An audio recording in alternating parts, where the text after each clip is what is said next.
Hello Tuntun, कैसी हो? मुनमुन, तुम कैसी हो? तुमने खाना खाया? मैंने नहीं खाना खाया मुनमुन। मैंने खाना खाया टुनटुन, तुम कैसी हो?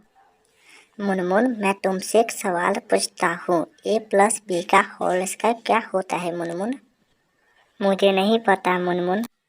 A² plus 2AB plus B² होता है। A का मतलब क्या होता है और B का मतलब क्या होता है?